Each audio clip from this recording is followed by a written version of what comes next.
සියලු දෙනාටම තෙරුවන් සරණයි. අද එතකොට මේ 6 වෙනි දුරස්ත භාවනා වැඩසටහනේ 5 වන ධර්ම දේශනාව සඳහායි සූදානම් වෙන්නේ. ඒ සඳහා සියලු දෙනාම tempත් වෙලා සාදුකාරයක් පවත්වන්න. සාදු සාදු සාදු.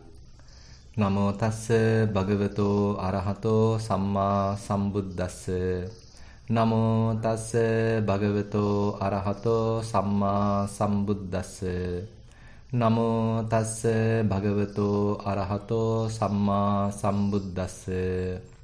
සබ්බං අත්ථීතිකෝ කච්චාන අයං ඒකෝ අන්තෝ සබ්බං නත්ථීති අයං ဒ ුතියෝ අන්තෝ ඒතේතේ උභෝ අන්තේ අනුපගම්ම මජ්ජේන තථාගතෝ ධම්මං දේසේති අවිජ්ජා පච්චයා සංඛාරාති තී. ශ්‍රද්ධාවන්ත පින්වත්නි, අපි මේ 6 වන දුරස්ත භාවනා වැඩමුළුවට මාතෘකා වශයෙන් තබා ගත්තේ සංයුත්ත නිකායේ නිදාන සංයුත්තයේ එන කච්චානුගොත්ත සූත්‍රය. කච්චානුගොත්ත සූත්‍රයේදී කච්චාන කියන ස්වාමින් වහන්සේ බුදුරජාන් වහන්සේ සමීපයට ගිහිල්ලා ඍජුවම එක්තරා ප්‍රශ්නයක් නගනවා. මේ සම්මාදිට්ඨි කියලා කියනවා භාගතුන් වහන්සේ කුමන අවබෝධයක් තියෙන කෙනෙක්ද, කෙබඳු අවබෝධයක් සහිත කෙනෙක්ද සම්මාදිට්ඨි සහිත කෙනෙක් වෙන්නේ කියලා බුදුරජාන් වහන්සේගෙන් ප්‍රශ්නයක් නගනවා. ඉතින් ඒකට බුදුරජාන් වහන්සේ දීපු පිළිතුර බොහොම උත්කෘෂ්ඨ පිළිතුරක්, උතුම් පිළිතුරක්, ගම්භීර පිළිතුරක් කියන්න පුළුවන්. ඉතින් ඒ ගම්භීර පිළිතුර එකපාරටම අපි ගන්නෙ නැතුව ටිකක් අපි මේ මාතෘකාව තේරුම් ගැනීම සඳහා ක්‍රමානුකූලව දැන් කරගෙන යන මේ දේශනා මාලාවක් මෙතන තියෙන්නේ. මුලින්ම අපි මතක් කරගත්ත කුමක්ද මිත්‍යා දෘෂ්ටියක් කියන්නේ කියලා. ඊට පස්සේ බුදුරජාණන් වහන්සේ පෙන්වන සම්මාදිට්ඨියේ ආකාර දෙකක් ගැන අපි සාකච්ඡා කළා. එක සම්මාදිට්ඨියක් ලෞකික සම්මාදිට්ඨියක් වශයෙන් පෙන්වනවා. ඒක ආශ්‍රව සහිතයි, ඒක ලෞකිකයි. ඒ වගේම පුණ්‍ය පක්ෂයේ තියෙන්නේ. ඒ පුණ්‍ය පක්ෂයේ තියෙන, කුසල පක්ෂයේ තියෙන එක්තරා අන්දමක ආශ්‍රව සහිත වූ එබඳු සම්මාදිට්ඨියක් යම්කිසි කෙනෙක් අනුගමනය කරනවා නම් එයාට එබඳු සම්මාදිට්ඨියක පිහිටලා කටයුතු කිරීමේ ආනිසංශයක් වශයෙන් එක්කෝ මනුසාත්ම භාවයක්ම ඉදිරියේදී ලබන්න පුළුවන්, එහෙමත් නැත්නම් දිව්‍යාත්ම භාවයක් ලබන්න පුළුවන්, සුගතිගාමී වෙන්න පුළුවන්. ඒ වගේමයි විශේෂයෙන්ම සත්පුරුෂ භූමියක කටයුතු කරන්න පුළුවන්. මොකද දානයේ තියෙන ආනිසංශ, ඊළඟට කෘතඥතාවයේ, කෘතවේදීත්වයේ තියෙන ආනිසංශ, ඒ වගේම දාර්ශනික පැත්තෙන් ගත්තොත් මෙලොව පරලොව අදහන ගතිය, ඊළඟට අපි විතරක් නෙමෙයි මේකේ ඕපපාතික සත්වයෝ පවා ඉන්නවා කියලා අපේ ඒ දර්ශනය පුරුල් කරන ගතිය, ඒ වගේමයි ලෝකේ යථා ස්වභාවය තමන්ගේම නුවණින් අවබෝධ කරගෙන අනිකුත් ලෝක සත්‍යය කෙරෙහි අනුකම්පාවෙන් දේශනා කරන යම් හෝ ශාස්ත්‍රඥ වහන්සේලා ඉන්නවා කියලා විශ්වාස කරන ගතිය. එතකොට මේ සාමාන්‍ය සම්මාදිට්ඨිය, එහෙමත් නැත්නම් මේ ලෞකික සම්මාදිට්ඨිය තුල අන්තර්ගතයි. ඒ වගේමයි එතන කර්මයේ කර්මඵලය ඇදහිීම විශේෂයෙන් පෙන්눔 කරනවා. අත්ති සුකට දුක්කටාණං කම්මාණං පලං විපාකෝ කියලා මේ යම් හෝ හොඳ වැඩ නරක වැඩ කිරීමෙන් යම්කිසි ඊට අනුරූප වෙච්ච ඵලයක් ලැබෙනවා කියන එක විශේෂයෙන්ම සඳහන් වෙනවා. එතකොට මේකට කම්මස්සගත සම්මාදිට්ඨිය කියලාත් කියනවා. එතකොට යම්කිසි කෙනෙක් මෙන්න මේ බඳු කම්මස්සගත සම්මාදිට්ඨියක, ලෞකික සම්මාදිට්ඨියක, සත්පුරුෂ භූමියක ඉඳලා කටයුතු කිරීම බුදුරජාණන් වහන්සේ තමන් වහන්සේ පෙන්වන මේ සම්මාදිට්ඨියේ එක්තරා පැත්තක් වශයෙන් පෙන්වනවා. ඒක අපිට හිතා ගන්න පුළුවන්. ඒක තමයි අඩිතාලම වෙන්නේ. ඒ බඳු අඩිතාලමක් මත පිහිටලා තමයි ඊට පස්සේ හරියට නිකන් හොඳ ශක්තිමත් අත්තිවාරමක් ගොඩනගලා ඒ බඳු ශක්තිමත් අත්තිවාරමක් මත බොහොම ශක්තිමත් ප්‍රසන්න ගෙයක් හදනවා වගේ, මන්දිරයක් හදනවා වගේ දැන් මේ බුදුරජාණන් වහන්සේ පෙන්වන මේ ලෞකික සම්මාදිට්ඨිය මත පිහිටලා, සත්පුරුෂ භූමියක පිහිටලා අන්න කෙනෙකුට ලෝකෝත්තර සම්මාදිට්ඨියක් ගොඩනගන්න, ලෝකෝත්තර සම්මාදිට්ඨියක් ඇති කරගන්න උත්සාහවන්ත වෙන්න පුළුවන්. එතකොට ලෝකෝත්තර සම්මාදිට්ඨිය බුදුරජාණන් වහන්සේ විස්තර කරනවා ඒ විශේෂයෙන්ම ප්‍රඥාවේ මුහුණුවරක් මේ ලෝකෝත්තර සම්මාදිට්ඨියේ පෙන්නනවා. ඒ කියන්නේ යම්කිසි කෙනෙක් ආර්ය මාර්ගයක් දියුණු කරන්න පටන් ගත්තාම, ඒ බඳු මාර්ගයකට අවතීර්ණ වුණාම, ඒ උතුම් වූ මාර්ගයකට අවතීර්ණ වුණාම, එයාගේ හිතේ ක්‍රමානුකූලව වැඩෙන වර්ධනය වෙන ප්‍රඥාවක්, ඒ ප්‍රඥාව තවදුරටත් වර්ධනය වෙලා ගිහිල්ලා වැඩෙන ප්‍රඥා ඉන්ද්‍රියක්, ප්‍රඥා ඉන්ද්‍රියක් තවදුරටත් වර්ධනය වෙලා වැඩෙන ප්‍රඥා බලයක්, ප්‍රඥා බලය තව වර්ධනය වෙලා වැඩෙන ධම්මවිචේ සම්බොජ්ජංගයක්, ධම්මවිචේ සම්බොජ්ජංගයේ තවදුරටත් වර්ධනය වෙලා වැඩෙන සම්මා දිට්ඨි මාර්ගාංගයක් කියලා මේ ක්‍රමානුකූලව ප්‍රඥාවේ මුහුකුරා යාමක්. සුළුවට පටන් අරගත්තට ඒ සුළුවෙන් පටන් ගත්ත ප්‍රඥාව ටික ටික ඒ උමනා කරන අපෝපස්ථාන ලැබිලා ඒ උමනා කරන අනුග්‍රහය ලැබීම නිසා ක්‍රමානුකූලව ටික ටික වර්ධනය වෙන ස්වභාවයක්. එතකොට මේ ලෝකෝත්තර සම්මාදිට්ඨිය පැත්තෙන් අපිට දැක ගන්න පුළුවන්. අපි සාමාන්‍යයෙන් ඕනම භාවනා වැඩසටහනකදී ඉස්සරහින් තියාගන්නවා නැත්නම් මුල් දවසේදී සාකච්ඡා කරනවා අනුග්‍රහිත සූත්‍රය. ඒකෙදි බුදුරජාණන් වහන්සේ අනුග්‍රහිත පහක් පෙන්නනවා. එකක් තමයි සීලයෙන් අනුග්‍රහ කිරීම, අනිත් එක සුතයෙන් අනුග්‍රහ කිරීම. ඒ කියන්නේ හොඳට පොතක් පතක් බැලීම තුලින්, එහෙම නැත්නම් ධර්මයකට සමන් දීම තුලින් ඒ සුතයෙන් අනුග්‍රහ කිරීම. ඊළඟට සාකච්ඡාවකින් අනුග්‍රහ කිරීම, ඊළඟට සමාධියකින් නැත්නම් සමතයකින් අනුග්‍රහ කිරීම සහ විපස්සනාවකින් අනුග්‍රහ කියන මේ අනුග්‍රහ කිරීම කියන මේ කාරණා පහ. එතනත් ඇත්තරම ඒ කාරණා පහෙන් අනුග්‍රහ ලබනවා නම් යම් හෝ කෙනෙකුගේ ප්‍රතිපදාවක් බුදුරජාණන් වහන්සේ එතෙන්දිත් පෙන්වන්නේ මේ සම්මාදිට්ඨියේම වර්ධනය වීමක්. නිවැරදි සම්මාදිට්ඨියක එබඳු නිවැරදි සම්මාදිට්ඨියක් වැඩෙන්න නම් අන්න අර වගේ අනුග්‍රහ කිරීම පහක් කළ යුතුයි කියලා බුදුරජාණන් වහන්සේ මේ අනුග්‍රහිත සූත්‍රයේදීත් පෙන්වලා දීලා තියෙනවා. එතකොට අපිට තේරෙනවා මේ යන්න ඕන ගමන නැත්නම් අපේ මේ ප්‍රතිපදාව පැති කිහිපයකින් අනුග්‍රහ කළ යුතුයි. මේ සෑම පැත්තකින්ම හොඳට ඒ පෝෂණය ලැබෙනවා නම් ඔන්න ක්‍රමානුකූලව දිනෙන් දින අපේ මේ හිතේ ප්‍රඥාව ලියලන්න පටන් ගන්නවා. ප්‍රඥාව අවදි වෙන්න පටන් ගන්නවා. ඉතින් එතකොට මේ ක්‍රමානුකූලව ප්‍රඥාව අවදි වෙන පැත්ත තමයි මේ ලෝකෝත්තර සම්මාදිට්ඨිය පැත්තෙන් විස්තර කරන්නේ. ඉතින් එතකොට මේ ලෝකෝත්තර සම්මාදිට්ඨියක් තුලින් මොකද්ද ලැබෙන ප්‍රයෝජනය කියලා අපි ඊයේත් පෙරේදා ටිකක් සාකච්ඡා කළා. මොකද බුදුරජාණන් වහන්සේ කියනවා මේ සාමාන්‍ය මිනිස්සෙයින්ගේ හිත විශේෂයෙන්ම ද්වය නිශ්චිතයි කියලා. ඒ කියන්නේ අන්ත දෙකක් හැමතිස්සෙම ඇසුරු කරන ස්වභාවයක් තියෙනවා. එක අන්තයක් ඇසුරු කරනවා, එහෙම නැත්නම් අනිත් අන්තය ඇසුරු කරනවා. මේ අන්ත දෙකක දෝලණය වෙන ගතියක්, කුමක් හෝ අන්තයක් ඇසුරු වෙන ගතියක් මේ සාමාන්‍ය සත්වයේගේ මනසේ තියෙනවා.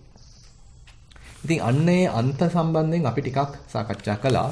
ඒ කියන්නේ ඇත නැත කියන අන්තය අපිට සලකන්න පුළුවන්. එක අවස්ථාවකදී ඔන්න අපේ හිත ඇත කියන අන්තයේ ඉන්නවා, තවත් අවස්ථාවක ඔන්න නැත කියන අන්තයේ ඉන්න පුළුවන්. සමහරවිට අපි දැඩිව ග්‍රහණය කරගන්නවා යමක් තියෙනවා කියලා දැඩිව ග්‍රහණය කරගන්නවා. එහෙම නැත්නම් යමක් නැහැ කියලා දැඩිව ග්‍රහණය කරගන්න පුළුවන්.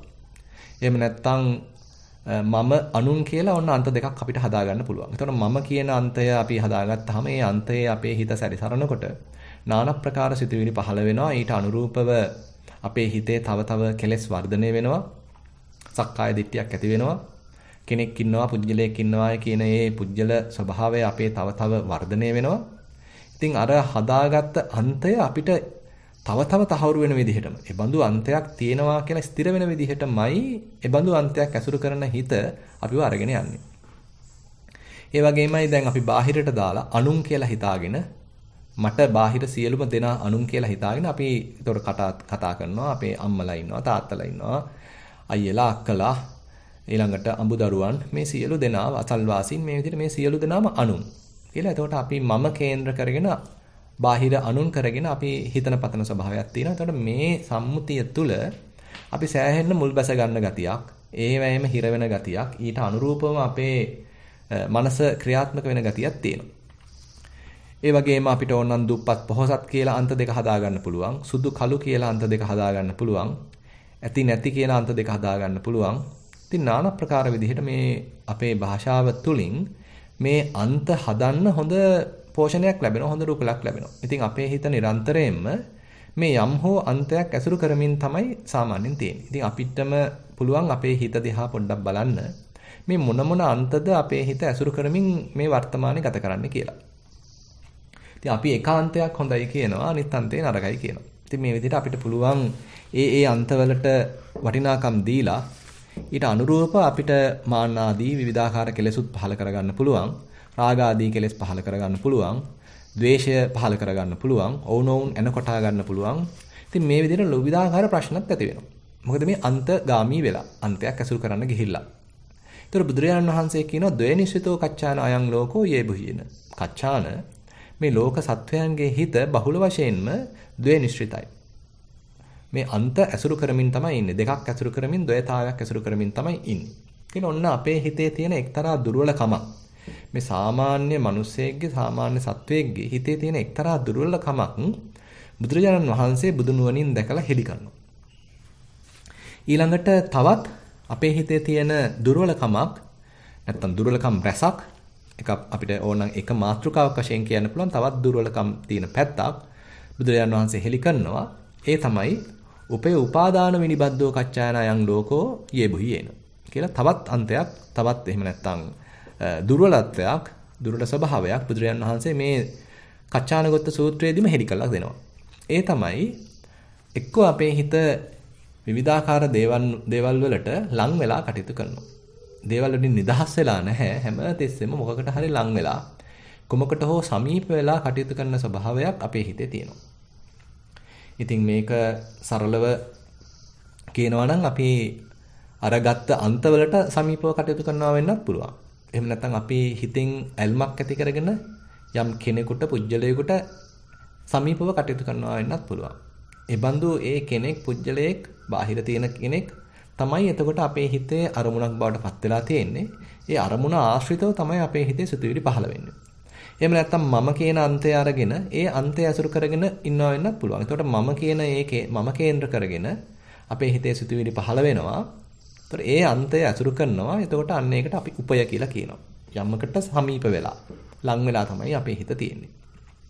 එහෙම නැත්නම් ඒ ලංවීම තව ටිකක් එහාට ගියොත් ඊළඟට ඒ අරමුණම දැඩිව ග්‍රහණය කරගන්නවා, අල්ල බදා ගන්නවා. ඒකට උපාදාන කියලා කියනවා. සමහර වෙලාවට ඊටත් එහා ගිහිල්ලා මේ තුලටම බැස ගන්නවා. එතකොට නම් බාහිර කිසි දෙයක් පේන්නේ ඒකේ දෘෂ්ටිගත වීමක් කියලා ඊටාම නරක අවස්ථාවක් පවා තියෙනවා. ඒ කියන්නේ දැන් ගැලවෙන්නම බැරි තරමට හිත දෘෂ්ටිගත වෙන්න පවා පුළුවන්. ඒ කියන්නේ ඒකනම බැසගත්ත අබිනිවේෂ කියලා කියනවා.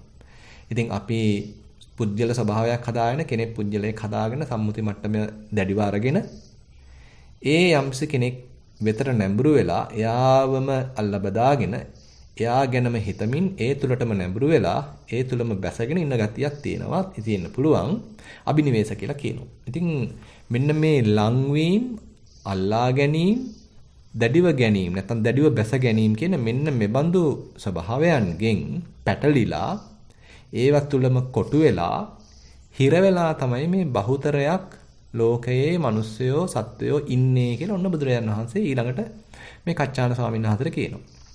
උපය උපාදාන අභිනිවේෂ විනිබද්දෝ කච්චාන අයං ලෝකෝ යේ භුයේන. කච්චාන මේ ලෝකේ සත්වයන් මේ ලංවීම, අල්ලා බදා ගැනීම, බැස ගැනීම කියන මේ දේවල් වල පැටලිලා තමයි බහුලව වාසය කරන්නේ.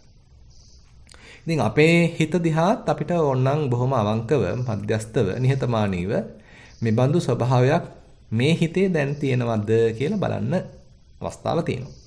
ඉතින් මේ අපිට ඇස් අරින්න බුදුරජාණන් වහන්සේ මේ බඳු ප්‍රකාශයක් කරලා තමයි ඊළඟට මේ එක්තරා අන්දමකින් ප්‍රතිපදාවක් ඉදිරිපත් කරන්නේ මේ සියලුම ව්‍යාකූලත්වයන්ගෙන්. එහෙම නැත්නම් මේ සියලුම ප්‍රශ්නකාරී මට්ටම් වලින් අපේ හිත නිදහස් කරගන්න.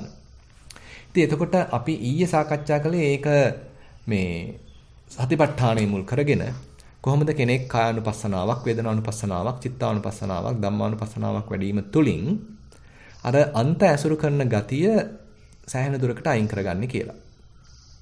ඒකෙදි අපි කෙටියෙන් මතක් කරගත්තා කායානුපස්සනාවක් වඩන කෙනෙක් එයාගේ හිතේ යම් ඒකාග්‍රතාවයක් ඇති කරගෙන ඒ ධාතු ලක්ෂණය හොඳින් නිරීක්ෂණය කරනවා.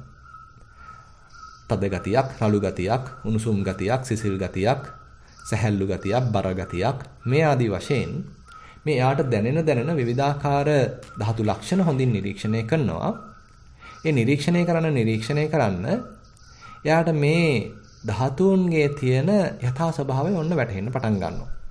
ඒක මේ පොතකින් බලලා වටහා ගන්නව නෙමෙයි, හිතලා වටහා ගන්නව නෙමෙයි, හිතේ ඒකාග්‍රතාවයක් භාවිතා කළා එතන මේ ධාතු ලක්ෂණ නිරීක්ෂණය කළා. මේ ධාතුන්ගේ හැසිරීම ප්‍රත්‍යක්ෂයක් වශයෙන් අස්පනා පිට ඍජු අත්දැකීමක් වශයෙන් නිරීක්ෂණය කළාම ලබා ගන්නා වූ අවබෝධයක්. ඉතින් මේ නිරීක්ෂණය කතරම් විනිවිද යනවද කියනවා නම් කෙනෙක්ගේ මුලින් අර ඒ ධාතුවේ ලක්ෂණය ඒ ධාතුවේ තියෙන බෞද්ධලික ලක්ෂණය මුලින් අවබෝධ වුණාට පස්සේ මේ හිතේ එක්තරා අන්දමක මේ ප්‍රඥාව මෝදු වීම නිසා ප්‍රඥාව තව තව වර්ධනය වීම නිසා ඒ පෞද්ගලික ලක්ෂණ අභිබවා ගිහිල්ලා පොදු ලක්ෂණ මතුවෙන්න පුළුවන්. ඒ කියන්නේ ඒ ධාතුවේ තියෙන පෞද්ගලික ලක්ෂණ මතුවීම එක්තරා අන්දමක ප්‍රඥාවක් කියන්න පුළුවන්. හැබැයි ඒ ප්‍රඥාවේ නතර නොවි අපේ හිත ක්‍රමානුකූලව වැඩෙනවා මේ ප්‍රතිපදාවේ යෙදෙනකොට ප්‍රායෝගිකව අපි ඒ ප්‍රතිපදාවේ ගමන් කරනකොට දැන් අර ඒ ධාතුවේ තියෙන ඒ ආවේනික ලක්ෂණ අභිබවා ගිහිලා මේ කාටත් පොදු ලකුණු මතුවෙන්න පටන් ගන්නවා. එතකොට මේ සෑම ධාතු ලක්ෂණයක්ම හටගන්නා ආකාරයක්, ඒවා වෙනස් වෙන ආකාරයක්, නැති වෙලා ෂය වෙලා යන ආකාරයක් අන්න මේ කාටත් පොදුයි නේද කියලා මෙන්න මේ බඳු පොදු ලක්ෂණ මතුවෙන්න පටන් ගන්නවා. අන්න ඒ කාලේදී තමයි එකතකින් අර ද්වයතාවය ඔන්න ටික ටික මැකිලා යන්න පටන් ගන්න. ඉස්සෙල්ලා නම් හිතන් හිටියේ ඇත නැත කියලා දෙකක්, අන්ත දෙකක්. පස්සේ මේ ඇතිවීම නැතිවීම ප්‍රවාහයක් ඔන්න කෙනෙක් අත්දැක ගන්නවා. සමුදය ධම්මානුපස්සීවා කායස්මින් විහෙරති, වය ධම්මානුපස්සීවා කායස්මින් විහෙරති කියලා කෙනෙකුට පුළුවන් මේ ඇතිවීම ස්වභාවය දකිමින් වාසය කරන්න. හටගන්නා ස්වභාවය දකිමින් වාසය කරන්න පුළුවන්. ඒ වගේමයි නැතිවීම ස්වභාවය, ෂය වෙන ස්වභාවය, වැය වෙන ස්වභාවය දකිමින් වාසය කරන්නත් පුළුවන්. ඉතින් බුදුරජාණන් වහන්සේ මතක් කරනවා යම්සි කෙනෙක් ඇතිවීම ස්වභාවය දකිමින් වාසය කරනවා නම් එයාට යම් හෝ හේතුවක් නිසා පරණ තිබුණා නම් අර මේ දේවල් නැහැ කියලා අන්තයක්. ඒ කියන්නේ එයා හිතන් හිටියා මේ දේවල් කොහෙවත් නැහැ. ඇත්ත වශයෙන් කිසි දෙයක් නැහැ කියලා වගේ අන්තයක යාගේ හිත හිර වෙලා තිබුණා නම් දැන් මේ වෙලාවේදී අස්පනා අපිට තේරෙනකොට මේ දේවල් හට ගන්නා ආකාරය. ඒ කියන්නේ දේවල් හට ගන්නවා නම් ඇති වෙනවා නම් එහෙමනම් කියන්න බෑ ඒක හැලාම දේවල් නැහැ කියලා. එහෙමනම් අර දේවල් නැහැ කියලා යම්කිසි කෙනෙක් දැඩිව ගත්ත අන්තයක එල්බගෙන හිටියා නම් මේ අස්පනා අපිට මේ මොහොතේදීම දේවල් හට ගන්නා ආකාරය දැකීම හරහා අර නැත කියලා ගත්ත අන්තය සබ්බං නත්ති කියලා ගත්ත ඒ අන්තය දුර වෙලා යනවා, ෂය වෙලා යනවා. ඉතින් බුදුරජාන් වහන්සේගේම වචනයෙන් කියනවා නම් බුදුරජාන් වහන්සේ කියනවා ලෝක සමුදයංචකෝ කච්චාන යථා භූතං සම්මප්පඤ්ඤාය පස්සතෝ යා ලෝකෝ නත්තිතා සා නහෝති. යම්ස කෙනෙක් ඒ යථා භූතයක් වශයෙන් ඇත්ත ඇති සැටියෙන් සම්‍යක් ප්‍රඥාවකින් දකින්නකොට මේ දේවල් හටගන්නා ස්වභාවය අර ලෝකයේ තියෙන නැත කියන ඒ අන්තය එයාට දරන්න බැරි වෙනවා තවදුරටත්. ඒ අන්තය යාගෙන් ඔන්න මගහැරෙනවා. ගිලිලා යනවා. ඒ වගේමයි ඒකේ අනිත් පැත්ත. දැන් මේ හටගත්ත දේවල් දිගට තියෙන්නේ නැහැ. ඒක මොහොතක් පාසා ෂය වෙලා යනවා. මොහොතක් පාසා නිරුද්ධ වෙලා යනවා. එතනම බිඳිලා යනවා. ඉතින් අන්න ඒ බඳු බිඳීමක් දකින්නකොට, නැතිවීමක් දකින්නකොට, වැයවීමක් දකින්නකොට බුදුරජාණන් වහන්සේ කියනවා යම්සි කෙනෙක් අරන් තිබුණා නම් අන්තයක් දේවල් දිගට පවතිනවා, දේවල් දිගට තියෙනවා කියලා අන්තයක් යාගේ හිතේ තිබුණා නම් දැන් මේ අස්පනා අපිට පේනකොට මේ දේවල් මොහොතක් පාසා ක්ෂණ භංගුර වශයෙන් මොහොතක් පාසා බිඳි බිඳි යනකොට එයාට අර කලින් ගත්ත අන්තේ පිහිටලා ඉන්න බැරි වෙනවා. බුදුරජාණන් වහන්සේ කියනවා ලෝක නිරෝධංකෝ කච්චාන යථා භූතං සම්මප්පඤ්ඤාය පස්සතෝ යා ලෝකේ අත්තිතා සාන හෝති. කියන්නේ මේ ලෝක නිරෝධය, මේ අස්පනා පිට දකින්න දේහි ඇතිවන නිරෝධය, නැතිවීම, ෂයවීම, භංගවීම, බිඳියාම දකින්න ලෝකය ඇත කියලා ගත්ත අර දෘෂ්ටිය තවදුරටත් පවත්වන්න බෑ. ඒ අන්තයෙන් එයාගේ හිත නිදහස් වෙනවා. ඉතින් එතකොට අපිට තේරෙනවා මේ බුදුරජාන් වහන්සේ පෙන්වන ක්‍රමවේදය තුලින් අර දැඩිව ග්‍රහණය කරගත්ත අන්ත ඔන්න දැන් ටික ටික බොඳ වෙලා යනවා. ඒ බඳු අන්තයක පිහිටන්න බැරි බව එයාටම හේතු ගැන්වෙනවා. ඉතින් එතකොට දැන් අපිට තේරෙනවා දැන් විපස්සනාවක් කරහා මෙන්න මෙබඳු පැත්තක් තමයි, මෙන්න මෙබඳු ප්‍රඥාවක් තමයි එතකොට අපේ හිතේ අවදි වෙන්නේ. ඒක කායानुපස්සනාවකින් වෙන්න පුළුවන්, වේදනාවන්ගේ යථා ස්වභාවය දකිමින් වේදනානුපස්සනාවක් කරහා වෙන්න පුළුවන්. හිතේම යථා ස්වභාවය දකිමින් චිත්තානුපස්සනාවක් ධම්මානුපස්සනාවක් කරහා වෙන්නත් පුළුවන්. මේ පහළ වෙන ප්‍රඥාවට විශේෂ නමක් යොදලා තියෙනවා. ඒකට කියනවා උද්‍යත්ත ගාමිනියා පඤ්ඤාය සමන්නාගතෝ අරියාය නිබ්බේධිකාය. මේ උදේවය ඇතිවීම නැතිවීම ස්වභාවයේ දකින්න ප්‍රඥාව. ඒ බඳු ප්‍රඥාවකින් සමන්නාගත වූ ඒ ශ්‍රාවකයා අරියා නිබ්බේධිකාය. එයාගේ ඒ ප්‍රඥාව ශක්තිමත් වෙනවා. නැත්නම් ඒ ප්‍රඥාවට හැකියාවක් තියෙනවා. අර කලින් අල්ලගෙන හිටිය ඒ ද්වයතාවය, ඒ ද්වයනිශ්චිත භාවයේ විනිවිද යන්න. දැන් මේ ද්වයතාවයේ යාට ඉන්න හැකියාවක් නැහැ. ඇත නැත කියලා ඒ අන්ත දෙක මත පිහිටලා ඉන්න විදිහක් නැහැ. මොකද නිරන්තරයෙන්ම නැතිවීම ප්‍රවාහයකුත් දකිනවා, නිරන්තරයෙන්ම ඇතිවීම ප්‍රවාහයකුත් දකිනවා. ඉතින් මෙන්න මේ බඳු විනිවිද දක්නා ප්‍රඥාවක්, අරියා නිබ්බේධිකාය උතුම් වූ ප්‍රඥාවක්, විනිවිද දකින්න නුවණක්. මෙන්න මේ උද්‍යප්පයානුපස්සනාවක ඇතිවීම නැතිවීම ප්‍රවාහය දකින ඒ විපස්සනා නුවණක තියෙනවා. ඉතින් එතකොට අපිට තේරෙනවා මෙන්න මේ බඳු ප්‍රඥාවක්, මෙන්න මේ බඳු නුවණක්, විපස්සනා නුවණක් දියුණු කරන්න අපේ හිත ටික ටික අන්තගාමී නොවි ඉන්න එක්තරා අන්දමකින් පුරුදු වෙනවා. දැන් බුදුරජාන් වහන්සේ පෙන්නන තවත් පැත්තක් තමයි අපිට අද කතා කරන්න පුළුවන්. ඒ තමයි දැන් බුදුරජාන් වහන්සේ මෙතනින් අතර වෙලා නැහැ. මේ කච්චානගොත්ත සූත්‍රයේදී තවත් පැත්තක් බුදුරජාන් වහන්සේ කියලා දෙනවා. ඒ තමයි සබ්බං අත්ථීතිකෝ කච්චාන අයං ඒකෝ අන්තෝ. දැන් මේ තවත් පැහැදිලි කරනවා කච්චාන මේ සියල්ල ඇත කියලා කියන්නේ ඒකාන්තයක්. සබ්බං නත්ථීති අයං ဒ ුතියෝ අන්තෝ. සියල්ල නැත කියලා කියන්නේ දෙවනි අන්තය.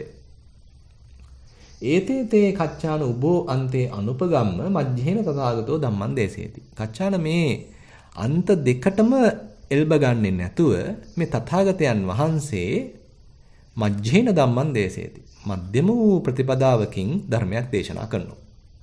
කුමක්ද මේ මධ්‍යම වූ ප්‍රතිපදාව? අවිජ්ජා පත්‍ය සංඛාරා සංඛාර පත්‍ය විඥානං විඥාන පත්‍ය නාම රූපං නාම රූප පත්‍ය සලආයතනං ආදී වශයෙන් අර අපි අහලා තියෙන මේ පටිච්චසමුප්පාදයේ සමුදය පක්ෂයත් ඒ වගේ මේකේ නිරුද්ධ වෙන පක්ෂයත් ඊළඟට බුදුරජාණන් වහන්සේ මේ සූත්‍රයේදී සඳහන් කරලා තියෙනවා. දැන් එතකොට අපිට තේරෙනවා දැන් මේ ද්වයනිශ්චිතතාවයෙන් නැත්නම් මේ ද්වයතාවයෙන් අපේ හිත නිදහස් කර ගැනීම සඳහා ඔන්න තවත් ඊටාම ප්‍රබල ඉගැන්වීමක් බුදුරජාණන් වහන්සේ කරනවා. ඒ තමයි මේ පටිච්චසමුප්පාදය එහෙම නැත්නම් ඉදප්පච්චේතාවය.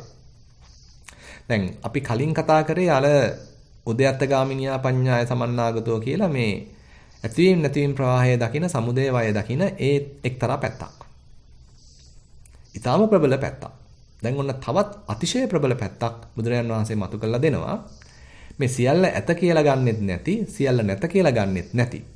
මේ ඇත නැත කියන දේ මතුවෙන්නේ යම්කිසි ධර්මතාවක් නිසා, යම්සි හේතුප්‍රත්‍ය සම්බන්ධතාවයක් නිසායි කියලා ඒ ඇත කියන අන්තයට වැටෙන්නෙත් නැතුව, නැත කියන අන්තයට වැටෙන්නෙත් නැතුව බුදුරජාණන් වහන්සේ ඔන්න මධ්‍යම ප්‍රතිපදාවක් ඉදිරිපත් කරනවා.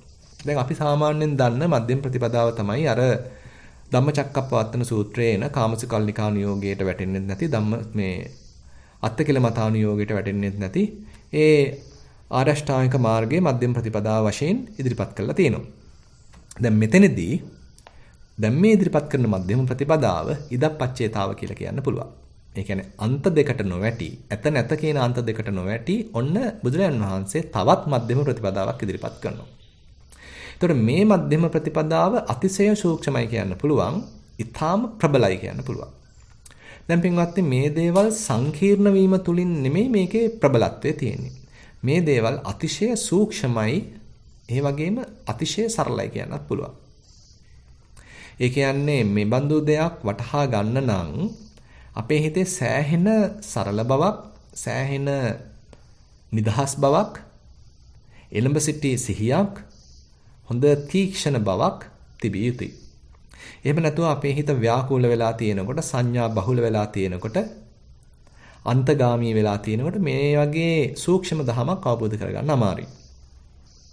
ඉතින් ඒ නිසා මේ ඉදප්පච්චේතාව, එහෙම නැත්නම් මේ පටිච්චසමුප්පාදය, මේ නිසා මේ වන බව කියන මෙන්න මේ ධර්ම න්‍යාය අවබෝධ කරගන්න අපි පටන් ගන්න කාලෙදිම ටිකක් අපහසු වෙන්න පුළුවන්. ඒ කියන්නේ භාවනාවක් පටන් ගත්ත යුගයේදීම මේ ඉදප්පච්චේතාවය නැමැති මේ સિદ્ધාන්තය අවබෝධ කරගන්න අපිට එකපාරට පහසු වෙන එකක් නැහැ. හැබැයි අපි ක්‍රමානුකූලව කායානුපසනාවක් වඩනකොට, වේදනානුපසනාවක් වඩනකොට, චිත්තානුපසනාවක් වඩනකොට මේ ඉදප්පච්චේතාව කියන මේ સિદ્ધාන්තය, මේ න්‍යාය, ධර්ම න්‍යාය අනුව කටයුතු කරන යම් යම් යුගලයන් අපිට වැටහෙන්න අවස්ථාවක් තියෙනවා. දැන් උදාහරණයක් වශයෙන් කියනවා නම් අපි හිතමු යම්ස කෙනෙක් වේදනානුපසනාවක් වඩනවා. ඒ වේදනාවේ හටගන්නා ස්වභාවය, වෙනස් වෙන ස්වභාවය, නැති වෙලා යන ස්වභාවය එයා ඒක බලමින් වාසය කරනවා. සැප වේදනාව වෙන්න පුළුවන්, දුක් වේදනාව වෙන්න පුළුවන්, නොදුක් නොසුව වේදනාව වෙන්න පුළුවන්. ඉතින් කෙනෙක් හොඳට මේක සියුම්ම බලමින් වාසය කරනකොට එයාට තේරෙන්න පුළුවන් මේ වේදනාව එකපාරටම හට ගන්නවා නෙවෙයි, මේකේ ක්‍රමානුකූල වර්ධනයක් තියෙනවා. ඉතා සියුම් පටන් ගැනීමක් තියෙනවා. කියලා එයා මුල දක්නා සුළුව වේදනානුපස්සනාවක යෙදෙනකොට සමහර විට එයාට වැටහෙන්න පුළුවන් මෙතනට ස්පර්ශයක් මුල් වෙනවා. යම් දෙයක ඇතිල්ලීමක්, ගැටීමක්, ස්පර්ශයක් නිසා තමයි මේ සැප වේදනාවක් පහළ වෙන්නේ. යම් දෙයක ගැටීමක්, ස්පර්ශයක් නිසා තමයි දුක් වේදනාවක් පහළ වෙන්නේ. යමක ඇතිල්ලීමක්, ස්පර්ශයක් නිසා තමයි නොදුක් නොසුව වේදනාවක් පහළ වෙන්නේ. ඒ කියන්නේ යම්කිසි දුක් වේදනාවකට තුඩු දෙන ස්පර්ශයක් සිද්ධ වුණොත් ඔන්න දුක් වේදනාවක් පහළ වෙනවා. එහෙම නැත්නම් යම්කිසි සැප වේදනාවකට තුඩු දෙන ස්පර්ශයක් සිද්ධ වුණොත් සැප වේදනාවක් පහළ වෙනවා. නොදුක් නොසුව වේදනාවකට තුඩු දෙන ස්පර්ශයක් සිද්ධ වුණොත් නොදුක් නොසුව වේදනාවක් පහළ වෙනවා. එහෙමනම් ඒ වේදනාවට ඊට අනුරූප ස්පර්ශයන් තියෙනවා. එතකොට ඒ ස්පර්ශය හරහා නැත්නම් ඒ ස්පර්ශය තමයි නිගමනය කරන්නේ, තීරණය කරන්නේ මොන වගේ වේදනාවක්ද පහළ වෙන්නේ කියලා. එහෙමනම් දුක් වේදනාවට තුඩු දෙන ස්පර්ශයකින් සැප වේදනාවක් පහළ වෙන්නේ නැහැ. ඒකෙන් පහළ වෙන්නේ දුක් වේදනාවක්මයි. ඉතින් මේ විදිහට ඔන්න කෙනෙක් හොඳට අවධානයෙන් මේ සැප වේදනා හට ගන්නා හැටි, දුක් වේදනා හට ගන්නා හැටි, නොදුක් නොසුව වේදනා හට ගන්නා හැටි දකිමින් වාසය කරනකොට මේ સિદ્ધාන්තය, මේ න්‍යාය කෙනෙකුට වැටහෙන්න පුළුවන්. පස්සපච්චා වේදනා කියලා ඔන්න අපිට එක්තරා යුගලයක් හම්බ වෙනවා. එතකොට ස්පර්ශය නිසයි වේදනාව පහළ වෙන්නේ. ස්පර්ශය ඇති කල්හි වේදනාව හටගනී, වේදනාව පහළ වේ කියලා ඉතින් අපිට මේක අර්ථ දක්වන්න පුළුවන්. ඉතින් මෙන්න මේ යුගලයක් නැත්තම් මේ ඈඳුත්තක් සම්බන්ධයෙන් තමයි මෙන්න මේ ඉදප්පච්චේතාව කියන මේ ධර්ම න්‍යාය බුදුරජාණන් වහන්සේ විස්තර කරන්නේ. එතෙන්දී එක්තරා සූත්‍රයක් එනවා පච්චය සූත්‍රය කියලා සංයුත්ත නිකායේ නිදාන සංයුත්තයේ. එතෙන්ද බුදුරජාණන් වහන්සේ කියනවා කතමෝච භික්කවේ පටිච්චසමුප්පාදෝ. මහණෙනි කුමක්ද මේ පටිච්චසමුප්පාදය කියලා කියන්නේ? ජාතිපච්චය ජරා මරණං.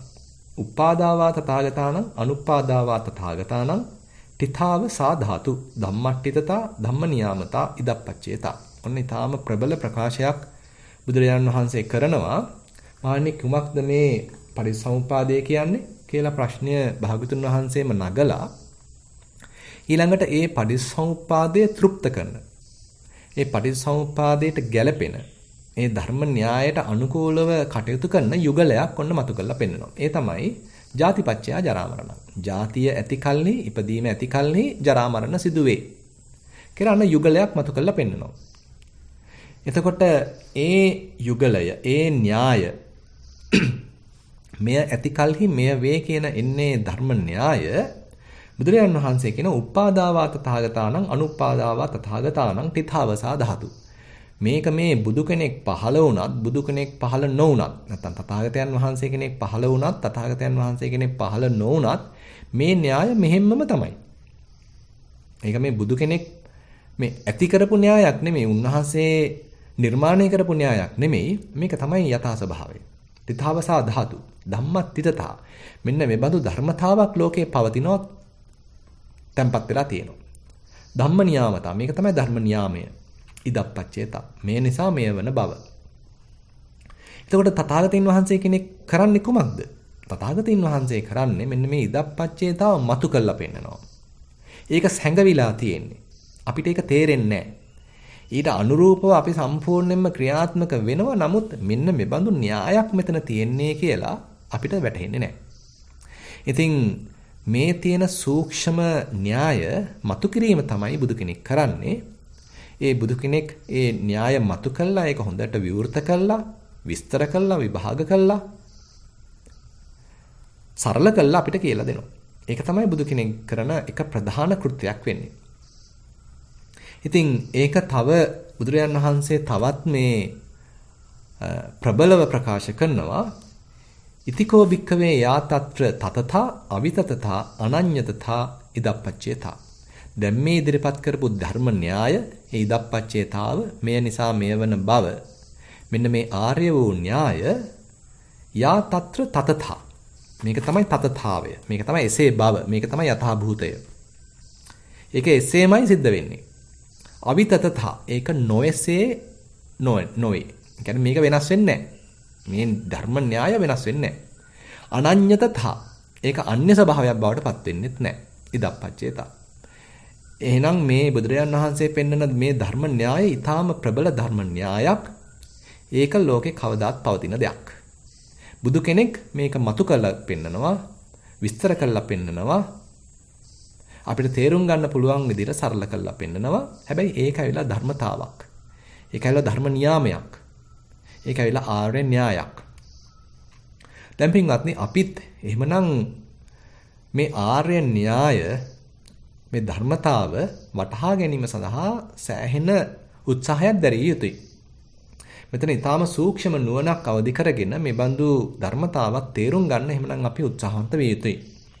මොකද විශේෂයෙන්ම ඔය ආර්ය භූමියටපත් වෙච්ච ආර්යයන් වහන්සේ කෙනෙක්ගේ තියෙන කුසලතාවයක් වශයෙන් කියනවා මෙන්න මේ ආර්ය වූ න්‍යාය හොඳින්ම අවබෝධ කරගත්තා කියලා කියනවා.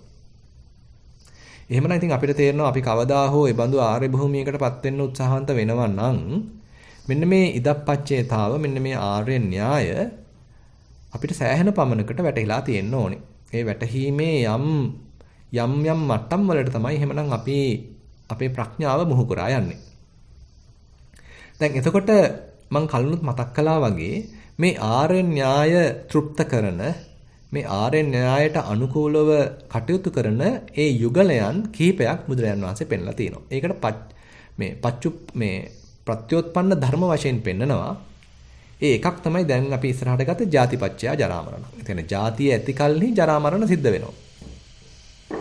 ඉතින් මේක කියනකොට අපිට තේරෙනවා ඉතින් මේ ජාතිය ඇති කල්හි ජරා මරණ සිද්ධ වෙනවා නම් ඒක නම් න්‍යාය, ඒක නම් ධර්මතාව. අපිට කිසිසේත්ම හැකියාවක් නැහැ.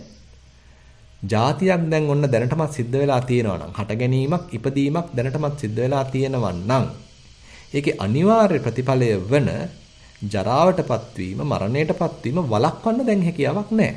මොකද ඒක එක යුගලයක්. ඒක ඈඳුත්තක්. මේ දෙක වෙන් කරගන්න හැකියාවක් නැහැ. මේක එකටමයි යන්නේ. ජාතියක් ඇති කල්හි අනිවාර්යයෙන්ම ජරාවටපත් වීමක්, මරණයටපත් වීමක් සිදු වෙනවාමයි. නමුත් අවාසනාවකට මේ අතීතයේදීත්, වර්තමානයේදීත්, අනාගතයේදීත් හුඟක් වෙලාවට උත්සාහවන්ත වෙන්නේ කුමක්ද? මේ ඉපදුනාට පස්සේ ජරා මරණ වලින් තොරව නැත්තම් ඒකෙන් ගැලවෙන්න උත්සාහන්ත වෙනවා. නොමැරි අමරණීයව ඉන්න සිහින මවනවා. හැබැයි ජාතිය මේ වෙනකොට සිද්ධ වෙලා. නමුත් මේ ධර්ම න්‍යායට අනුව අපිට තේරෙනවා ජාතියක් සිද්ධ වුණා නම්, හට ගැනීමක්, ඉපදීමක් සිද්ධ වුණා නම් අනිවාර්යයෙන්ම ජරා මරණ කියන මෙන්න මේ ඈඳුත්ත, ඒක අනිත් පැත්ත සිදු වෙනවාමයි. ඒක තමයි ධර්ම න්‍යාය.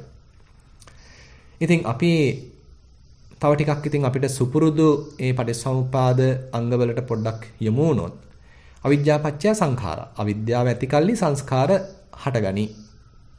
ඇති වේ කියලා කියන්න පුළුවන්. ඉතින් අපේ හිතේ යම් නොදන්නාකමක් තියෙනවා නම්, අවිද්‍යාවක් තියෙනවා නම්, දුක පිළිබඳ නිවැරදි අවබෝධයක් නැත්තම් අන්න ඒක මුල් කරගෙන අපේ හිතේ සංස්කාර පහළ වෙනවා. සංස්කරණයන් සිදු වෙනවා. සංඛාරපච්චය විඥාන. ඒතකොට සංස්කරණයන් සිදු වෙන තාක් අපේ හිතේ නැත්තම් අපි විඥාන පහළ කර ගන්නවා. අපි සංස්කරණයන් කරනවා, ඊට අනුරූපව ඒ විඥාන පහළ වෙනවා. ඇසේ සංස්කරණ සිදු කරනකොට නැත්තම් රූප පැත්තෙන් සංස්කරණ සිදු කරනකොට ඒ ඇසත් රූපත් නිසා අන්න චක්කු විඥාන පහළ වෙනවා. ඊළඟට කනත් සද්දත් නිසා මේ සෝත විඥාන පහළ වෙනවා. ඊළඟට දිවත් රසත් නිසා જીවහා විඥාන පහළ වෙනවා. කයත් ස්පර්ශයත් නිසා කාය විඥාන පහළ වෙනවා. මනසත් ධර්මත් නිසා මනසට එන අරමුණුත් නිසා මනෝ විඥාන පහළ වෙනවා. ඉතින් එතකොට මේ ඒ උමනා කරන සංස්කරණ සිද්ධ වුණා නම් විඥාන පහළ වෙනවා කියන එක අනිවාර්යයෙන්ම සිද්ධ වෙනවා. විඥානපච්චය නාම රූපං. විඥාන පහළ වුණ කල්හි නාම රූපත් පහළ වෙනවා. ඊට අනුරූප ඊට සරිලන යම් සිතේ පිළුඹු කිරීමක් යම් ඡායාවක් ඔන්න සිද්ධ වෙනවා. ඒක නාම රූප වශයෙන් පෙන්නනවා. ඒ කියන්නේ විඥාන වලට අනුරූපව විඥාන පහළ වුණාම එතකොට අන්න හිතේ යම් සංඥා ස්වභාවයන් වේදනා ස්වභාවයන් යම් චේතනා ස්වභාවයන් ඒකට හිත ඇදිලා යන ගති මේ ඔක්කොම පහළ වෙන්න පුළුවන්. ඊට අනුරූප නාම රූපපච්චය සලආයතන ඔන්න තව ඒක ටිකක් වර්ධනය වෙච්ච මට්ටමක්. දැන් ඒ නාම රූප වලට සරිලන අන්දමින් අපේ ඇස කන නාසය දිව කය මනස කියන මෙන්න මේ සලආයතන තව තව සක්‍රිය වෙන්න පටන් ගන්නවා. නාම රූපපච්චය සලආයතන. එතකොට මේ ආයතන ඔන්න තව ටිකක් ප්‍රබල වුණා, තව ශක්තිමත් වුණා, තව සක්‍රිය වුණා. මොකද අන නාම රූප වලින් ඒ අවශ්‍ය කරන ප්‍රත්‍ය ඒ හේතුන් සම්පාදනය වුණා. සලආයතන පච්චය පස්සෝ. සලආයතන තියෙනකොට මේ ආයතන තියෙනකොට ඔන්න තව තව ස්පර්ශයන් සිද්ධ වෙනවා. දැන් මේ ඇහැ යොමාගෙන බලාගෙන ඉන්නවා, තව තව රූප පේනවා. කන යොමාගෙන අහගෙන ඉන්නවා, තව තව ශබ්ද ඇහෙනවා. දිවටත් කැමති කැමති විදිහට රස මසවලු දෙනකොට තව තව රස දැනෙනවා. කයට ඒ ස්පර්ශයන් ලබා දෙනකොට තව තව ස්පර්ශයන් දැනෙනවා. හිතටත් විවිධාකාර අරමුණු දෙනකොට ඒ ස්පර්ශයන් සිද්ධ වෙනවා. ඉතින් ඒ ස්පර්ශයන්ට අනුරූපව වේදනා පහළ වෙනවා. අපි කලිනුත් මතක් කරා පස්සපච්චය වේදනා. එතකොට ඒ ස්පර්ශයන් සිද්ධ වෙන්න ඔන්න වේදනාව උනුත් පහළ වෙනවා. ඉතින් වේදනාව පහළ වෙලා එතනින් නතර වෙන්නේ නැහැ. අපි වේදනාවට හිතේ කැමැත්තක් ඇති වෙනවා. වේදනාපච්චය තණ්හා.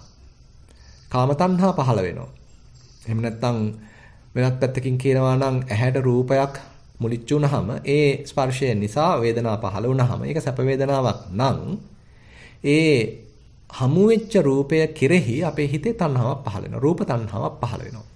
එහෙම නැත්නම් කනට සද්දයක් ඇසුනහම ඒ හරහා සැප වේදනාවක් නම් හටගත්තේ. එතකොට ඒ සැප වේදනාවට හිතේ කැමැත්තක් ඇති වෙනවා, තණ්හාවක් පහළ වෙනවා, සද්ද කෙරෙහි තණ්හාවක් පහළ වෙනවා. අපි හිතමු අපේ බොහොම නිශ්ශබ්දව හිටියේ ඒ තරම් දෙයක් ඇහුනේ නැහැ. ඔන්න අපේ නිවස අසලම යම් හෝ තවත් තැනැත්තෙක් ඔන්න ඊටාම මිහිරි ගීතයක් වාදනය කරනවා. ඉතින් අපිත් නොදැනුවත්වම මේ හරහා අපේ කන ගිහිල්ලා කන අපේ අවධානය යොමු වෙලා ඔන්න අපිට ඇහෙනවා ඒක දැන්. එතකොට අන්න අපිටත් අපේ හිතෙන් සැප වේදනාවන් හට ගන්නවා. ඒ සැප වේදනාවන් හටගත්ත නිසාම ඒ ඇහිච්ච සද්දයට අපේ හිත ඇදිලා යනවා, බැඳිලා යනවා. ඒගෙන තණ්හාවක්, උවමනාවක් ඇති වෙනවා. සද්ද තණ්හාවක් හට ගන්නවා. ඒ වගේම අපි හිතමු අපි බොහොම ප්‍රණීත දෙයක් අනුභව කරනවා. ඉතින් ඒ රසය අපිට දැනෙන ඉතින් තව තව අපේ හිත ඒවා ඉල්ලනවා. තවත් පිනක් ඕනේ, තවත් උගුරක් ඕනේ කියලා. අන්න එතකොට මේ රසයට තණ්හාවක් ඇති වෙනවා. රස තණ්හාවක් ඇති වෙනවා. ඊළඟට අපි හිතමු නාසයට යම් සුවඳ ඔන්න ආග්‍රහණය කරන්න සැලැස්සනවා. එතකොට ඒ අනුව අපේ හිතේ කැමැත්ත පහළ වෙනවා. ඒ අනුව හිතේ ආසාවක් පහළ වෙනවා, තණ්හාවක් පහළ වෙනවා, සුවඳ කෙරෙහි තණ්හාවක් පහළ වෙනවා. අපේ කයටත් යම් දේවල් ස්පර්ශ කරන්න අවස්ථාව සැලසෙනවා. ඒවා ඊටාම සුවදායි ස්පර්ශයන් නම් ඒ හරහා සුවදායි වේදනාවන්, සැප වේදනාවන් හට ගන්නවා නම් ඒ සැප වේදනාවට අපේ හිත ඇදිලා යනවා, බැඳිලා යනවා, තණ්හාවක් ඇති වෙනවා. එතකොට ඒ ස්පර්ශයන් කෙරෙහි මේ තණ්හාවක් පහළ වෙනවා. ඉතින් මේ එකක්වත් නැතත් අපේ හිතට নানা ප්‍රකාර අරමුණු වෙනවා. ඒ අරමුණු වල ස්වභාවය නිසා, ඒ අරමුණු හිතට පැමිණීම නිසා හිතට සතුටක් දැනෙනවා නම්, සැප වේදනාවක් හට ගන්නවා නම්, අන්න අපි ඒ අරමුණු වලට පවා අපේ හිතේ තණ්හාවක් පහළ වෙනවා. ඉතින් මේ විදිහට බැලුවාම අර මතුවෙන මේ විවිධාකාර අරමුණු ඔස්සේ අපේ හිතේ තණ්හාව පහළ වෙනවා. ඉතින් මේ මට්ටම මෙතනින් නතර නොවි අපි ඒක තව තව වර්ධනය කරාම ඒක උපාදානයක් බවට පත් වෙනවා. තණ්හා පච්චය උපාදානං. දැඩිව ග්‍රහණයක්, අල්ල බදා ගැනීමක්, ඒ වෙතටම නැඹුරු වීමක් ඔන්න හිතේ ඇති වෙන්න පුළුවන් උපාදාන පහළ වෙනවා. ඉතින් මේක කාමයන් ඔස්සේ වෙන උපාදානයක් වෙන්න පුළුවන්. ඒ කියන්නේ රසයකට, සුවඳකට, රූපයකට, සද්දයකට, ස්පර්ශයකට මේ අපි සාමාන්‍යයෙන් දන්න ඒ කාම උපාදාන තියෙනවා. අපි කැමති ඒ ස්පර්ශයන් ලබන්න, රස සුවඳ මේ විඳ ගන්න, රූප බලන්න. ඉතින් මේ හැම දෙයකටම ඔන්න කාමයන් ඔස්සේ යන උපාදාන පහළ වෙනවා. එහෙම නැත්නම් අපි දැඩිව ග්‍රහණය කරගත්තා නම් හිතට ආපු මතයක්. ඒකට තණ්හාවක් ඇති වුණා නම්, ඒකට කැමැත්තක් ඇති වුණා නම්, ඒකට ආසාවක් ඇති වුණා නම්, ඒක දැඩිව අල්ලගත්තා නම් අන්න දිට්ඨි උපාදාන ඇති වෙනවා. මේ හිතේ පහළ වෙච්ච මතියක්, හිතේ පහළ වෙච්ච මත, හිතෙන් ගත්ත දැඩි ග්‍රහණයක්. අපි ඊයේ ටිකක් කතා කරා ඒව සම්බන්ධයෙන්. මීට කලින් දවසකට කතා කළා. මොකද අපිට මේ සාමාන්‍ය උපාදාන අභිනිවේෂ පමණක් නෙමෙයි බුදුරජාණන් වහන්සේ පෙන්වන චේතසෝ අදිඨාන කියලා මේ හිතින් ගන්න පුළුවන් විවිධාකාර මතාන්තර. ඒව පවා දැඩිව ගැනීම තුලින් අන්න ඒක උපාදාන වෙනවා, දිට්ඨි උපාදාන බවට පත් වෙනවා. ඊළඟට සමහරවිට විවිධාකාර ව්‍රත අපි හිතින් අපි මේක සත්‍යයි, මේ තුලින් යම්කිසි විමුක්තියක් ලබන්න පුළුවන් කියලා ඔන්න සීලබ්බත උපාදානක් පෙන්වනවා. අන්න මෙතන කෙනෙක් ඉන්නවා, පුජ්‍යලයක් ඉන්නවා කියලා ආත්ම දෘෂ්ටියකට පොන්න වැටෙන්න පුළුවන් අත්වාද උපාදානත් පෙන්වනවා. ඉතින් බැලුවාම හරිම පුළුල් ශේස්ත්‍රයක් මේ බුදුරජාන් වහන්සේ පෙන්වන්නේ. ඉතින් මේවා හරහා ඔන්න භව කියලා කාම භවයක්, රූප භවයක්, අරූප භවයක් ඇති වෙන්න පුළුවන්. ඔන්න මේ බඳු භවයක හට ගැනීමක්, જાතියක් මේ සිදු වුණා නම් ඔන්න ආයි ජරා මරණ කියන එක හම්බ වෙනවා. ඉතින් මේ විදිහට බුදුරජාන් වහන්සේ මේ එක පැත්තකින් අපිට හිතා ගන්න පුළුවන් මේ භවයක උපතක් ලබන මට්ටම දක්වා මේක අපිට ඕනනම් ගෙන යන්න පුළුවන්. එහෙමත් නැත්නම් අපි යම්කිසි අත්දැකීමක් ඉස්සරහට අරගෙන ඒ අත්දැකීම තුළ අලුත් ලෝකයක් මවා ගැනීම. එහෙම නැත්නම් අපි හිටපු ඒකාකාරී මට්ටමින් අත මිදිලා අපි తాවකාලික සුන්දරත්වයක් අත්දකින්න ලෝකයක නැවත ඉපදීම කියන මේ தත්ත්වය උනත් අපිට තේරුම් ගන්න පුළුවන්. උදාහරණයක් වශයෙන් කියනවා නම් අපි හිතමු අපිට හිතෙනවා මොන හරි රස කෑමක් අනුභව කරන්න. ඉතින් ඒ ගැන ඔන්න හිත ඒකෙන් ලොකු සැපතක් ලැබෙයි කියලා, සතුටක් ලැබෙයි කියලා ලොකු අවිද්‍යාවක් තියෙනවා. ඉතින් ඒ අනුව අපේ හිතේ සංස්කරණයක් සිද්ධ වෙනවා. මෙහෙම කරන්න ඕනේ, මේ විදිහට උයන්න ඕනේ, මේ විදිහට මේ කුළු බඩු එකතු කරන්න ඕනේ, මේ රසකාරක එකතු කරන්න ඕනේ කියලා. ඉතින් ඒකට අනුරූපව සංස්කරණයක් සිද්ධ වෙලා ඒ විඥාන පහළ වෙලා ඔන්න ඒකම අපේ හිතේ එක්තරාන්දමක චිත්ත රූපමවලා ඔන්න අපි සලආයතන ක්‍රියාත්මක කරනවා. ඔන්න අපේ අත පාවිච්චි කරලා අපි මේ දේවල් පිළියෙල කරනවා. ඒ ආහාර පිළියෙල කරනවා. ඒවා මිශ්‍ර කරනවා, කපනවා, මේ තලනවා, කොටනවා. ඒ ಜಾති එකතු කරනවා. ඊළඟට කටටත් කෙල උනනවා. තාම මේ හදලත් නැහැ. තාම දැන් හැබැයි කටටත් කෙල උනනවා, සුවඳත් එනවා. ඉතින් දැන් මේ හිතින් මවාත් ගන්නවා. ඉතින් ඔන්න සලආයතන සක්‍රිය වෙලා.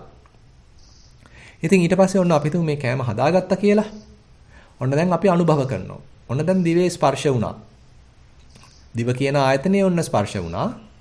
එතකොට ඔන්න ලොකු හොඳ සුවදායි වේදනාවක් පහළ වුණා. සැප වේදනාවක් පහළ වුණා.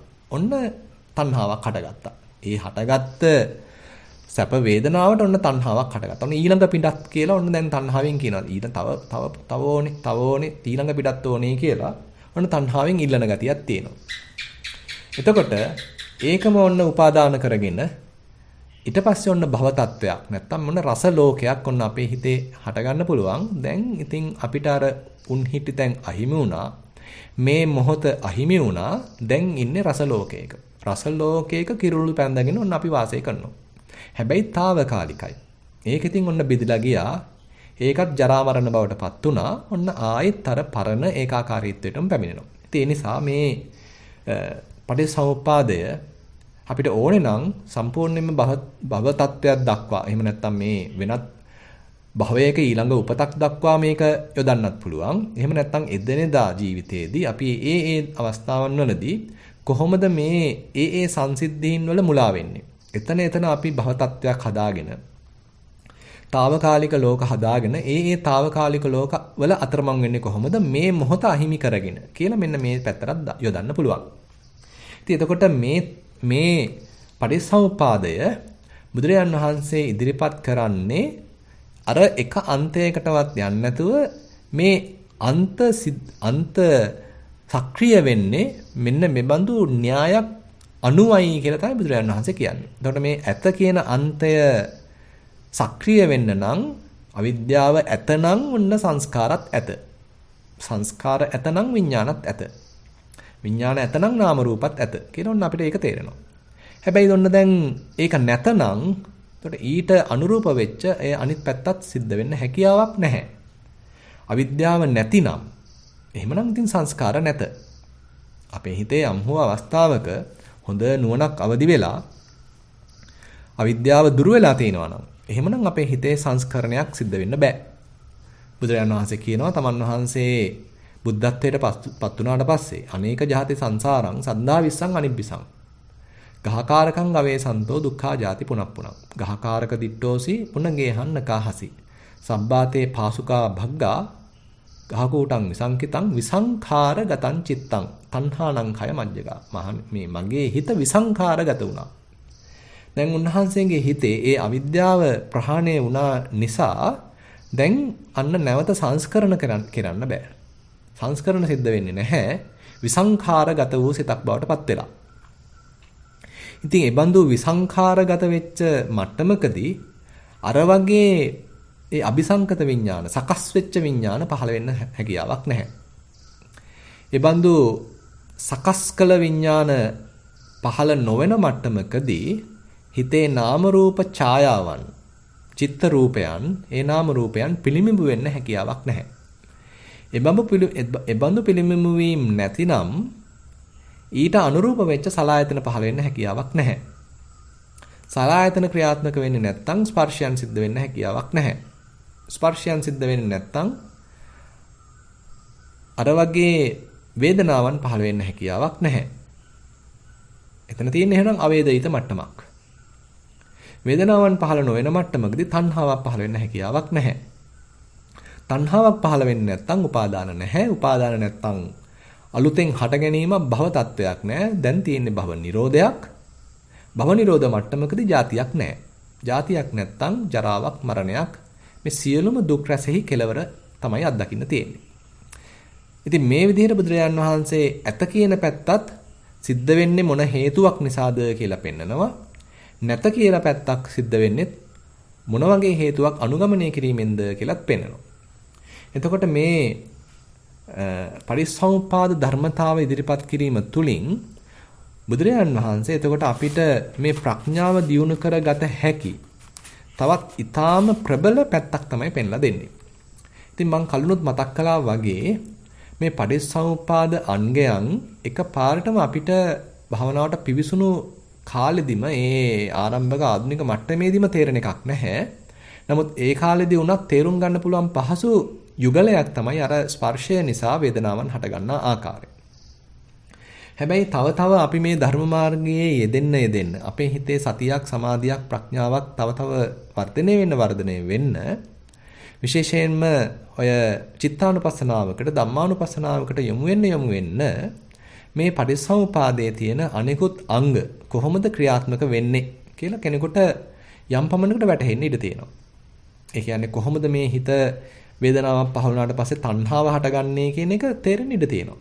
උදාහරණයක් වශයෙන් කියනවා නම් අපේ හිතේ කාමච්ඡන්දය හටගන්නා හැටි බලන්න පුළුවන් ශක්තිය චිත්තානුපස්සනාවකදී ධම්මානුපස්සනාවදී කෙනෙක්ගේ හිතේ ඇති වෙනවා.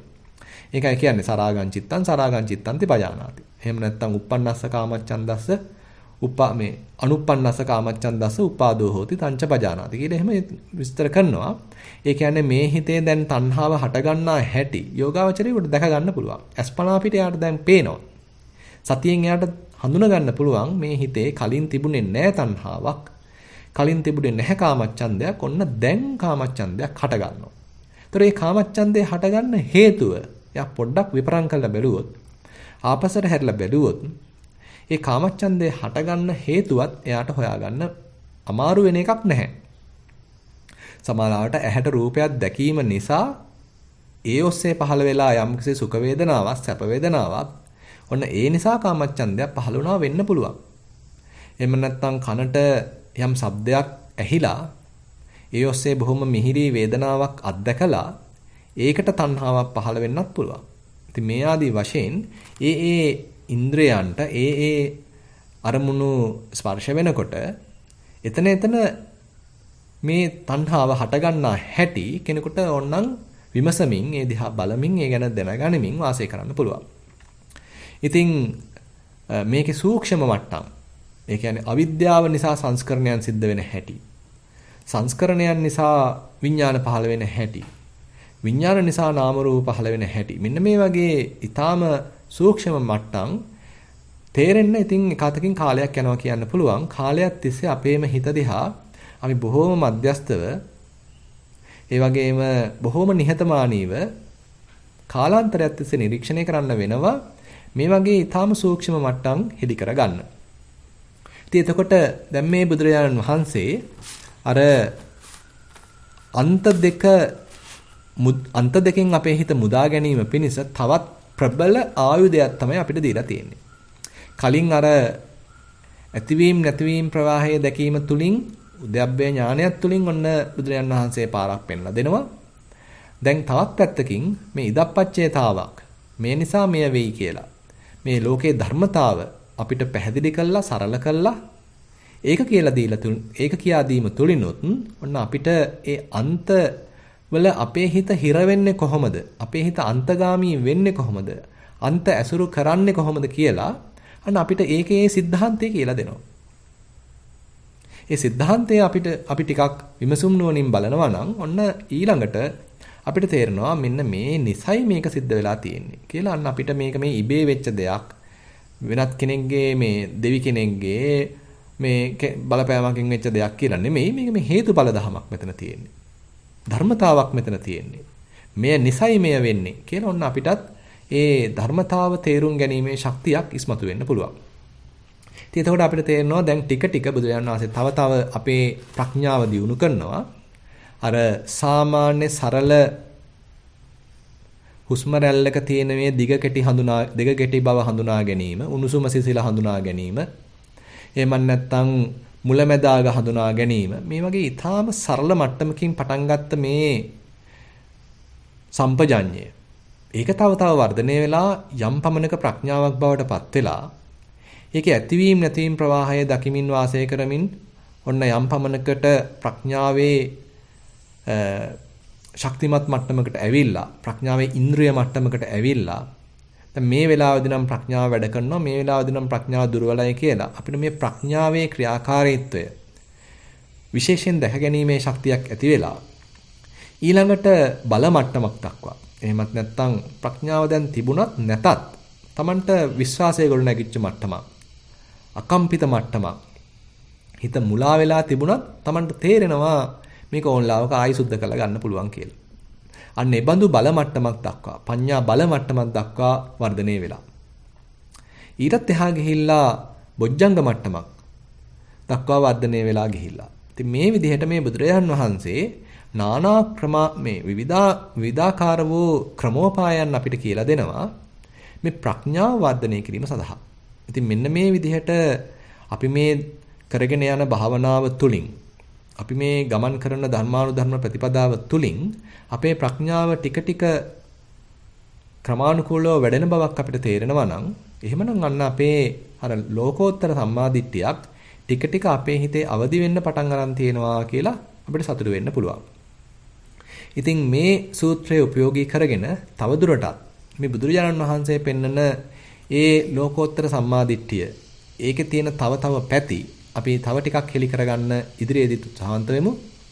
අද දවසේ ධර්මදේශනාව තුළින් මේ බුදුරජාණන් වහන්සේ ඉදිරිපත් කරන මේ විශේෂ වූ ඉදප්පච්චේතාව නැමැති වූ ඒ ධර්මතාව ලෝක න්‍යාමය, ධර්ම න්‍යාමය, ආර්ය වූ න්‍යාය සම්බන්ධයෙන් අප සියලු දෙනාටම යම් වැටහීමක් ඇති වෙන්නේ නැති කියලා මම බලාපොරොත්තු වෙනවා. ඒ සඳහා අප සියලු දෙනාටම යම් නුවණක් ඇති කරගන්න, උද්‍යෝගයක් ඇති කරගන්න, අපි භාවනා කරද්දිත් ඒ බඳු වූ නුවණක් ඇති කර ගැනීම පිණිස අපේ භාවනාව යම් එල්ලයක් ඔස්සේ ගෙන යන්න අද දින ධර්ම දේශනාව යම් මඟ පෙන්වීමක් වේවා කියලා ප්‍රාර්ථනා කරමින් අද ධර්ම දේශනාව අවසන් කරනවා. සියලු දෙනාටම තෙරුවන් සරණයි. සාදු සාදු සාදු. හොඳයි පින්වත්නි, එහෙනම් අදත් අපි සුපුරුදු පරිදි මේ සියලු දෙනාම එකතු වෙලා තමන්ගේ සති සමාධි ප්‍රඥා ආදී ගුණධර්මයන් දිනු කර ගැනීම සඳහා උත්සාහවන්ත වුණා. මේ අන්දමින් අපි සියලු දෙනා එක් රැස් කරගත්තා වූ සියලුම කුසල් දෙවියන් ඥාතීන් සියලු ලෝකවාසීන් සමග අපි බෙදා හදාගමු. සම්ප්‍රදාය අනුකූලව එත්තාවතාච ආදී ගාථා සජ්ජායනා කරමු. එත්තාවතාච අම්හෙහි සම්බතං පුඤ්ඤ සම්පදං සබ්බේ දේවා අනුමෝදන්තු සබ්බ සම්පatti සිද්ධියා. එත්තාවතාච අම්හෙහි සම්බතං පුඤ්ඤ සම්පදං සබ්බේ භූතා අනුමෝදන්තු සබ්බ සම්පatti සිද්ධියා. එත්තාවතාච අම්හෙහි සම්බතං පුඤ්ඤ සම්පදං සබ්බේ සත්තා අනුමෝදන්තු සබ්බ සම්පatti සිද්ධියා. ආකාසට්ඨා ච බුම්මට්ඨා දේවානාගා මහිද්దికා පුඤ්ඤන්තං අනුමෝදිත්වා චිරං රක්ඛන්තු ශාසනං. ආකාසට්ඨා ච බුම්මට්ඨා දේවානාගා මහිද්దికා පුඤ්ඤන්තං අනුමෝදිත්වා චිරං රක්ඛන්තු දේශනං. ආකාසට්ඨා ච බුම්මට්ඨා දේවානාගා මහිද්దికා පුඤ්ඤන්තං අනුමෝදිත්වා චිරං රක්ඛන්තු මම් පරං. ඉදං වෝ ඥාතිනං හෝතු සුඛිතා හොන්තු ඥාතයෝ. ඉදං වෝ ඥාතිනං හෝතු සුඛිතා හොන්තු ඥාතයෝ. ඉදං වෝ ඥාතිනං හෝතු සුඛිතා හොන්තු ඥාතයෝ.